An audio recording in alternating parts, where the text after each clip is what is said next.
Okay, well, this is so fun. I'm just going to jump in and say a few seconds of words here that we're just really grateful for your Yamba Malawi's time, and especially during the season of COVID and things are so busy, to set aside this time. We're just really honored to have you, especially because Gertrude's calling in from Malawi. So just the connection time and all of that stuff. We're just really grateful that you were able to give and explain more about your work. The Adventure Project has been supporting Yamba Malawi for a few years, and specifically the farming program, which I'm going to let you do most of the talking, Gertrude, and I have a few questions for you. And then we're going to open it up for a Q&A at any point. You can either raise your hand in the little chat box, or ask your question there, or just jump in. I think few housekeeping notes is that we're going to record this because there were several people who wrote and said, like, please send me the recording, but I can't make the time. So we're just going to try, and hopefully people won't talk over each other and we can find a way to all get questions in. But we would love if anyone has questions to please feel free and open to ask. So we would love to have you here. A lot of you are VIP supporters of the Adventure Project, and people we just have known for years as supporters or brand new. So we want to welcome you and just say that we're really grateful for your support, because you help us help people like Gertrude and Yamba Malawi do the work that they do, and help us keep the funds going to them so that they can do this incredibly impactful work. So we're just so honored that everyone has carved out some of their lunch break or coffee time, depending on your time zone, for us. So I'm going to get started and introduce Gertrude really quickly. Gertrude, would you mind jumping in and telling us, in 3 to 5 sentences, exactly what Yamba Malawi does to somebody who may not know a lot? Thank you very much, and welcome everyone. Yamba Malawi is an organization that is supporting communities, but also ensuring that we are dealing with child poverty. Child poverty in Malawi is rampant. As you know, Malawi is a poor country, and that in itself translates into more children who are living under $1 a day. So pretty much we are targeting to eradicate poverty for more than 5 million children in the country. And how do we do that? We have developed a program, a model program, which is tackling poverty from different dimensions. We're using 3 pillars. The first pillar is child well-being, where we are looking at the issues to do with the child itself, the child or her or himself, but also looking at empowering the caregivers and communities to ensure that they have incomes that they can support the children with. And then we have the third pillar, which is looking at the financial literacy, enhancing the understanding of finances, how to plan, how to generate income for their households, how do they manage, how do they budget, and all those things. So we are doing that holistically, addressing the issues of the children in a holistic way, looking at their different issues. Yeah. So because in Malawi, we don't have industries where people can go and generate income. So most of the people live in rural areas and they do subsistence farming. So Yamba Malawi is trying to create opportunities to generate income. So we work with the households, we work with the communities, trying to give them those opportunities to generate income for the children. But also we are looking at the issues to do with enabling the caregivers to make sure that they have the right for income, but also right for knowledge when it comes to childcare and other things. So generally, I think Yamba Malawi is trying to create opportunities for income generation, but also trying to ensure that the child poverty issues, their vulnerabilities are addressed, but also trying to deal with the child well-being issues. Generally, that's what we are trying to do.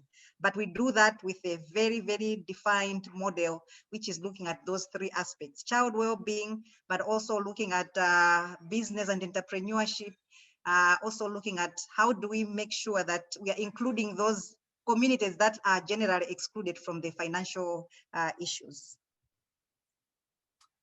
Oh, that's such a great overview. And I think that's you touched on something that is so important to the Adventure Project in terms of economic job creation, and just how our whole model is about supporting organizations like yours that are really thoughtful and intentional about how do you help children. And one of the greatest ways you can do that is really support those caregivers and those families with educational opportunities and opportunities to earn income so that they can stabilize that family unit. Before we dive into what the situation is now with COVID, could you tell us a little bit more about the farming program? Just a short blurb about how that works, because I find that's the program we're funding, and I think that is just really thoughtful and really holistic, and I think people would be curious to hear more. Thank you very much. As I mentioned, that our program's aim is to make sure that the households have extra income to address the issues, the child care issues. So the targeted communities generally, before Yamba started working with them, they were just growing for subsistence, like growing maize just for food. And that in itself was a problem, because they didn't have enough inputs even to grow even food for themselves, because they didn't have fertilizer and other things. So when Yamba Malawi came into the communities, they started to think about, to help the communities think about how can they maximize the usage of the land, but also how can they plant other crops that can generate more income other than just growing maize for food. So we work with the community members, providing them with farm inputs. We provide them with seeds to make sure that they have the rightful seed, they can plant, and these are soybean seed. Sorry, before I go further, just to explain that we provide them with soybean seed, but also groundnut seed. These are, although they are consumption seeds, but they highly commercial seeds as well, so commercial produce. So we do that. We provide the technical support as well, the extension services. We want to make sure that on a piece of land, the kind of production that comes out of that piece of land is maximized. So we provide them with coaching, with trainings to make sure that they have the necessary resources so that they should come up with good production, and they can sell whatever they sell, then they can meet the children's needs. For instance, they can pay for their school fees for their children, but also they can pay for the health care of their children, also provide food, which is most of the times very difficult to really put on the table. And there's a high number of children in the communities who are malnourished simply because their families cannot afford. So this program essentially is creating an enabling environment where the families or the households or the communities are able to generate income for the usage of the household, specifically for the children as well. So yeah, I think the farming program, now we have 603 farming households who are growing, who are growing soybean and groundnut, and they have done quite very well. Some of them have built very beautiful houses. They have improved their housing. Some of them, their housing before we came to work with them, they were living in houses that were dilapidated. Some of them, the goats were living together with kids in the house. But now, because we've been working with them, they have extra income. They are able to renovate their houses. But also, because we are teaching them good practices, hygiene practices, they are also appreciating the need to give, the rightful conditions for children to thrive in. So there are a lot of things that have happened. They have managed to pay for school fees. The malnutrition issues have gone down. We have done some studies. We have done some assessments that we have done that have shown us that indeed the malnutrition cases have actually gone down, and school attendance for the kids has also gone up. Before, the children were not going to school because they were hungry. They couldn't go hungry to school, but also they didn't have clothes to go to school with, no uniforms, no writing materials. Now the program through the farming initiative has enabled the parents to afford school fees and other school supplies and other software skills as well. I've talked about the savings skills. Now the households are able to save money for the future. because in Malawi, we grow up not saving for the future, mainly because we don't have, most households don't have anything to save at all. So yeah, those skills, I would say generally, those are some of the skills that the households have managed to acquire. Generally, the farming initiative has really helped the communities to become more organized. And one of the things I also want to make mention and highlight, we are also helping to mobilize themselves to sort of, access much bigger opportunities through cooperatives. We are organizing them in cooperatives so that they are able to access, markets, better information, and better opportunities as well. So there's a lot that has happened in the past few years we've worked with the communities. So yeah, thank you. That's fantastic. And I think just to step back really quickly, and correct me if I'm wrong, but from what I've gathered is like you can be a subsistence farmer out of necessity, but perhaps maybe you were never really trained in the proper tools or the proper education of how to really grow profitable crops. Is that right? Yes. Yes. So the reports that I've heard from you have been really inspiring, where there's so many interviews coming back just saying, I've learned so much, or I'm double planting my crops, or understanding rotation. Yes.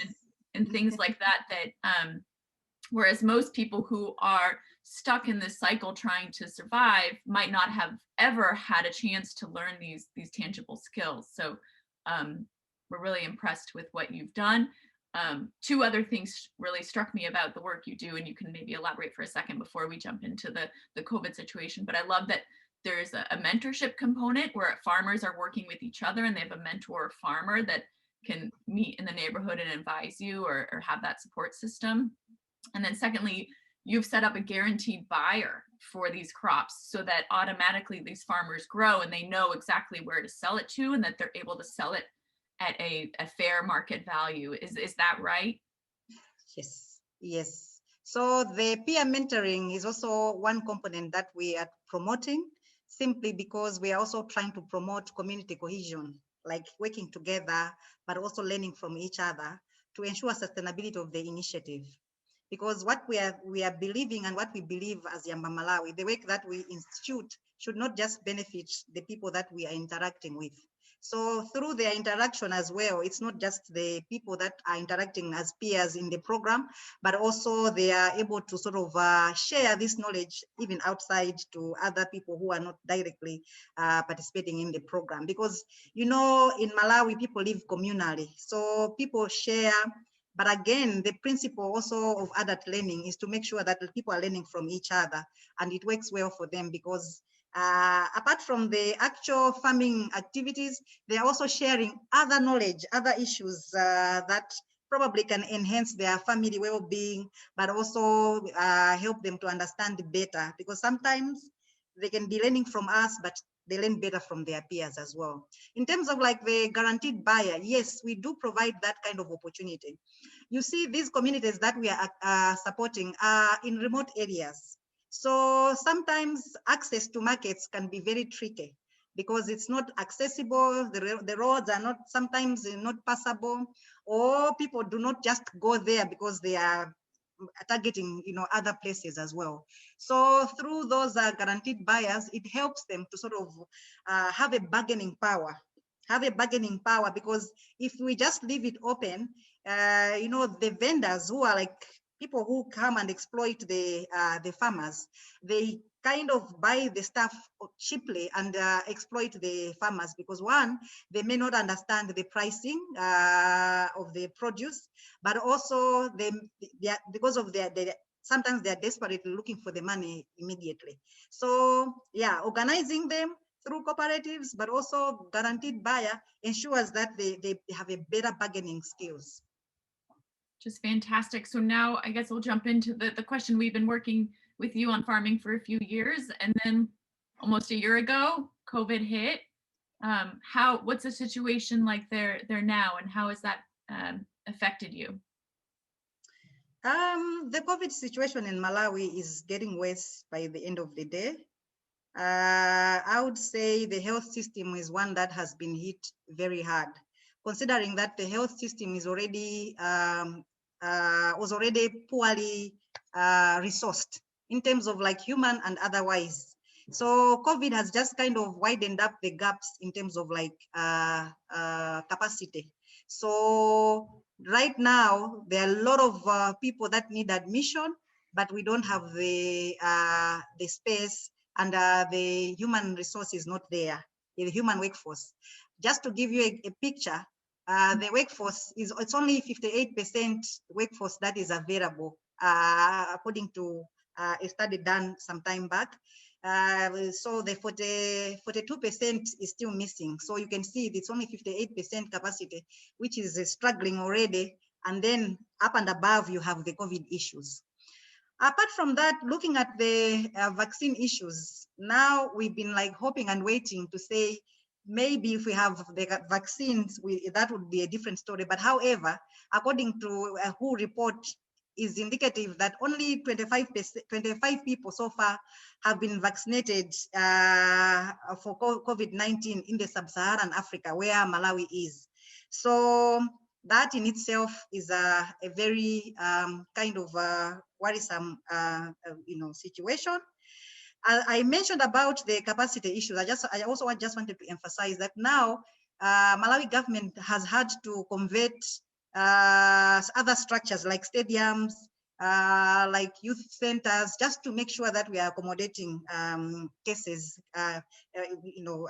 people who are like suffering and they need support. Globally, can you tell us a little bit more about that? Like, what's the situation with like ICU beds or ventilators? Because that's what we heard a lot about early on, was that people couldn't find a ventilator. For an entire country would find one. Exactly. So those resources, as I said, already before the COVID struck, they were struggles to have those things in public hospitals. So with the COVID situation, kind of just put everything into even a more dire situation. So there were no ventilators, no oxygen cylinders. I remember 3-4 days ago, the whole isolation unit with about 100 people ran out of oxygen. Yeah.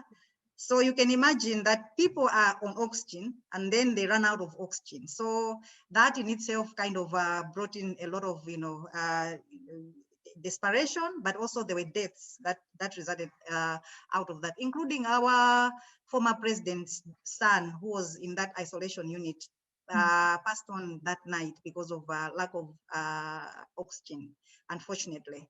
So yeah, then even the simple things like the machines that are used to measure the oxygen levels, basic things like those, they don't have. So it's a really dire situation, just to put it in the picture. And the unfortunate thing is that a lot of people now are becoming more sick, and it's now going to the rural communities. More people are also becoming sick, and they're seeking help from the isolation centers in the urban areas.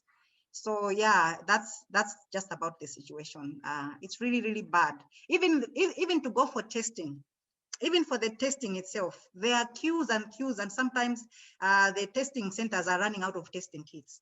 So it's a whole lot of difficult situation, to be honest, on the ground. Yeah. And now, are you finding with the farmers and people that you support, the 600 members, are you seeing any benefits of your work because you have helped them create income? Are they a little bit more resilient, per se, to COVID? Yes, I would say yes. Generally, I would say yes. Our program, just generally, it's designed to enhance resilience. So we did that without having COVID in mind, but just generally building people's resilience. But this has been evident that our program, the way we have designed it, it has enabled the program participants to survive. Like, for instance, there is need for soap in the households. There is need for them to buy food, because sometimes the markets are not operational on the market. Sometimes government is putting restrictions to say you cannot, operate in this way or the other way. These households that we've been working with, because they have money, because money is a key thing as well. They are able to buy some little something, some little bit of soap, although it's not easy because they have to separate the money that they also have to attend to other needs. But as well as the knowledge in terms of like hygiene, yeah. Before the COVID issues, we were also, there's a component of water and sanitation that we were enabling the program participants to understand the essence of being clean, the essence of keeping the households clean, their hands clean, and their children clean. So much so that when this messaging came around COVID, around washing hands and keeping the place clean, it just kind of came as a natural kind of a push for them. It came, it wasn't like difficult to change their behaviors because it was already, they were already doing something around that. But also understanding, the health issues. Yeah, the health issues, it was easier for them because already we are having conversations with them. We are working around health issues with them, around issues to do with the health of their children. So that in itself has been quite useful skills and information for the households to really tackle some of the issues that really they're facing. But I will be quick to say though, yes, we have witnessed the resilience, we have witnessed the benefits of the program.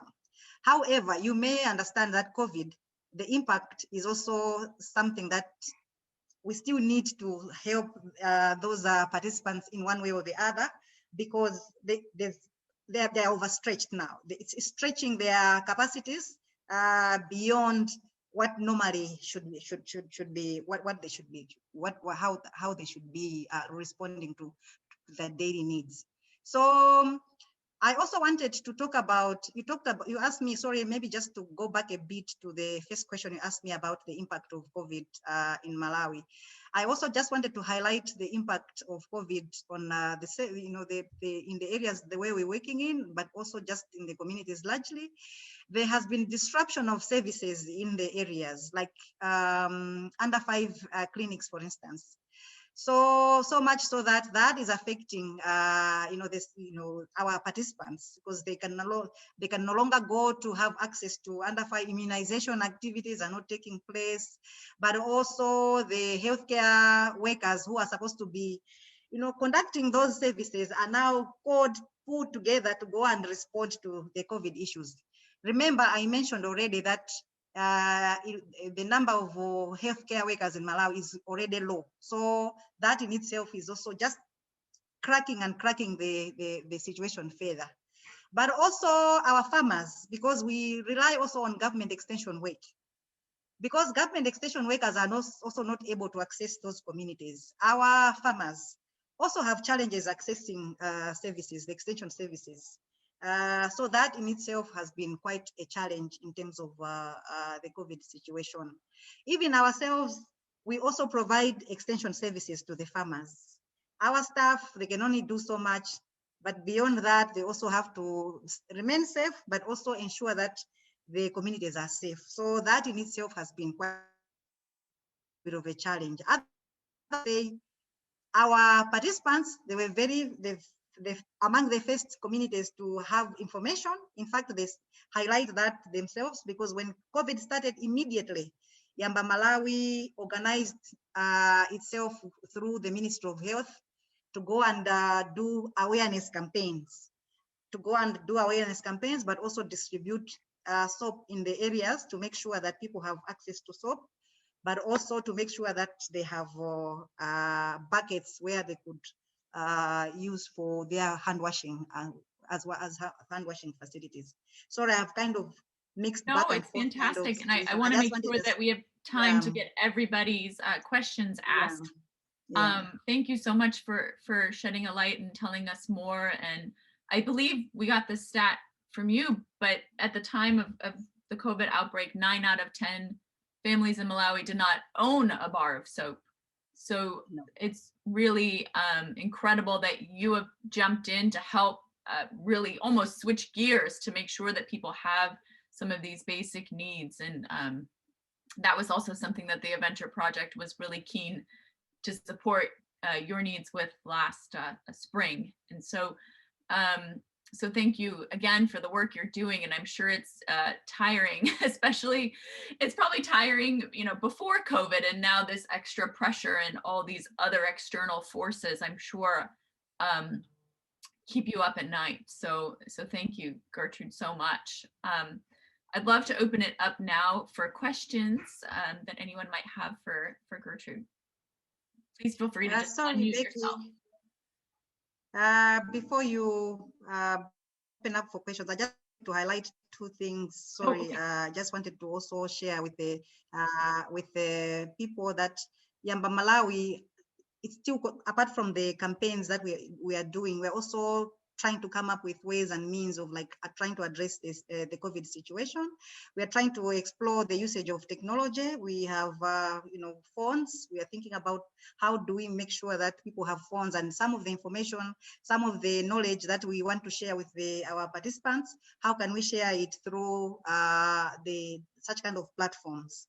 But apart from that, we are also trying to make sure that we are also providing, you know, relief support, because we know that these are very difficult times. How can we really help these communities, you know, in these very, very hard times?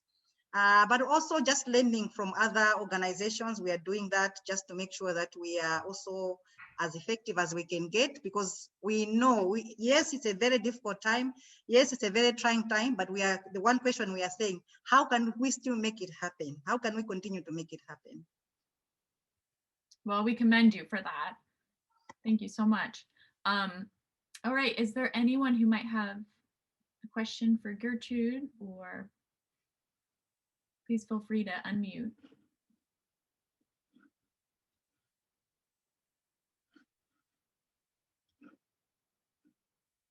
All right, well, everyone's, don't be shy, but I think Nikki, you might have one preloaded. I do. I mean, I love Yamba Malawi. I've been fortunate enough to see the work on the ground, and so it's a project that I am, you know, really impressed by. You guys do such incredible things. It'd be great to kind of hear your vision for the rest of 2021, even though we know a lot of things are up in the air, but kind of what you think that your team might be doing as vaccinations roll out, and kind of your response overall. Excuse me, 2021 for us, besides COVID, we have a lot of plans, which includes expansion to other areas as well, because we feel like now our program and our model should not just be limited to Lilongwe. Just to let you know that the Ministry of Gender, where the child welfare issues sit in, kind of endorsed our model, that it's the best model, because we are the only organization that's implementing a child-focused poverty graduation model. We are the only organization that's implementing an early childhood development education program that is integrated with indigenous knowledge. So they are very super excited, and they would like to see that more children are supported through our work across Malawi. So we are super excited. We are continuing to do those things on the ground to see how we can expand. We just don't want to grow for the sake of growing, but we want to grow meaningfully. So there's a lot of work that is involved in that kind of growth. But apart from that, we are also working on strengthening our monitoring and evaluation system, because evidence is everything. We are doing that already, but we want to make sure that it's stronger, but also it's also providing us, you know, a better understanding of whatever we are doing as an organization. But we also want to continue building relationships with different stakeholders. So that's 2021, but also looking at how we can grow the numbers of children, since we know definitely that whatever we are doing on the ground has impact. So, and again, other players have also seen the impact, but have also, you know, seen the model, and they love it. As I said, we just want to make sure that children in Malawi we are talking about the 5 million children that we are targeting in Malawi. So yes, we are starting 2021, doing those plans, but also implementing the expansion together with other approaches to make sure that our work has more impact and meaning in the way that we do. Yeah. And very quickly, how many children are Yamba Malawi currently serving? I will just talk about 2020. We managed to target 40,000 children. But since inception, we've covered more than 200,000. And in 2021, we want to target around 66,000. Moving forward, we want to 2023, we want to end up like with 100,000 children so far in the next 3 years. That's our roadmap for the next 3 years. We can revise that, we can revisit that, but that's our hope, and we believe that it may be more because what is limiting us probably are the resources.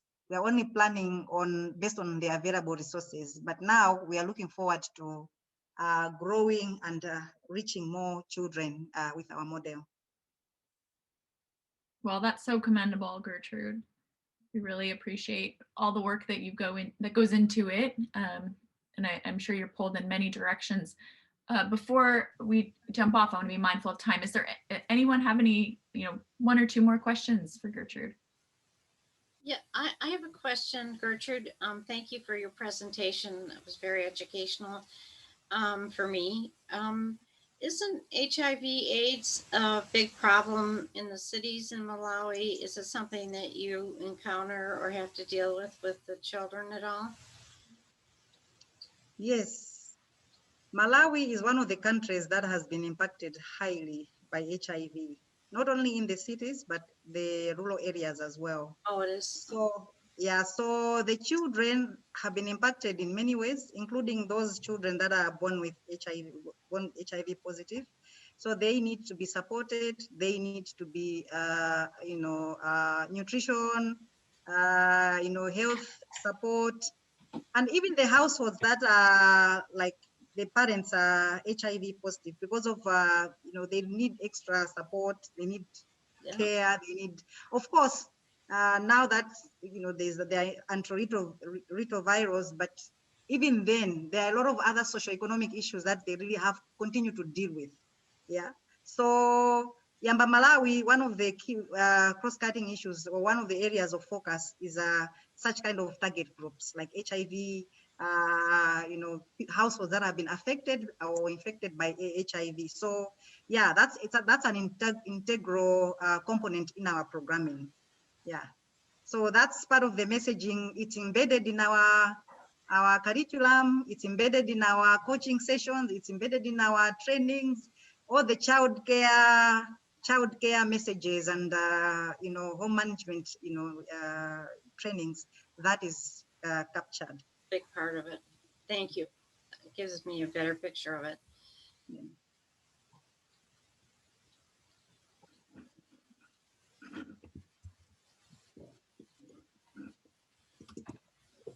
Hey, Gertrude. Yes, hello.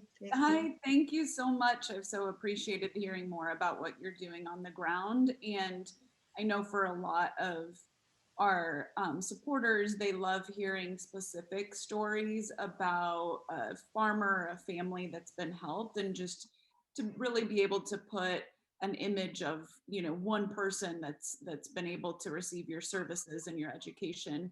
Do you have a story you could tell us? Yes, one story of a household. Her name is Edna, and she has a son. She has 7 children. She's a single mother. And before she started participating in our program, her household didn't have enough food. But also being a single parent, she struggled through to keep her children in school. Still, her 3-year-old son, who is Chisomo, the Chisomo I'm talking about, Chisomo is a Malawian name. Because of malnutrition issues, he was not developing, like the required development was not happening. At the age of 3, Chisomo was not walking, he was not talking. And as such, he could not go even to the community-based childcare centers to go and mix with his friends. And as such, that was a big problem for this household. Now, when they started participating in our program, growing, soybean and groundnut, it enabled the mother to have income for her children, but also to buy food for her children.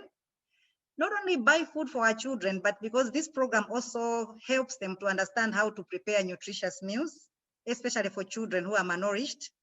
Already the produce that they grow, the groundnut, but also the soybean, are key ingredients in a flour that you make for porridge to give to malnourished children. So she was supported by our program team with knowledge, with advice for her to go to seek medical help. She had to go for under 5 clinic sessions where the child was assessed properly and professionally, and given the rightful advice on how to deal with his case. On the other side, our program also helped to bring in, every week they were visiting her just to make sure, encouraging her. Ultimately, I must report here now he's 4 years. He's now walking. He's now joined in the community-based care centers. He's a vibrant child. I wish I had the pictures. I would have shown you that this is the Chisomo we are talking about. But that's how impactful the program is. You see how certain, especially like single mothers, I'm not saying the others are not really vulnerable, but that makes them even more vulnerable because sometimes they struggle. How do I make ends meet? How do I do certain things to make sure I meet the demands or the needs of the children? So she's happy. She knows how to divide her time. She knows how to save. She knows how to. So yeah, that in itself is a story that I can share with you among many other stories that probably I can share with you just off my head. Well, that's just a wonderful story. And as a mom of a 3-year-old, that really hits home for me. So that's just a short testament of probably thousands of people that you've reached and touched over the years, and especially during this emergency. Know that we're praying for you guys, and we're cheering you on, and we're going to continue supporting you financially. Our collective members, those are members that give each month whatever they can. They are committing to different organizations each month. And so Yamba Malawi is this month, which is great. And so every dollar that's raised monthly is going to a different cause. And this month is Yamba Malawi. So we're so grateful that we're able to support you and continue your work. So again, thank you for the time and your energy and commitment to serving others. Thank you so much, Becky. I want to take this opportunity to thank TAP as well, because you are for your support, for everything. When we talk about Yamba being able to sort of transform the lives of the people, you are in the bus. It's like a bus full of people. You are in that bus. So we are doing this together. We are transforming these lives together. It doesn't matter where you are seated, but the kind of support that you give is shrinking the space. And these people are really, really, really, truly grateful.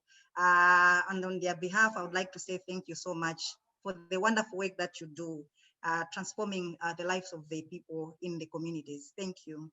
Well, thank you for driving the bus, and we're just grateful to be the gas maybe at certain times. But, well, thank you.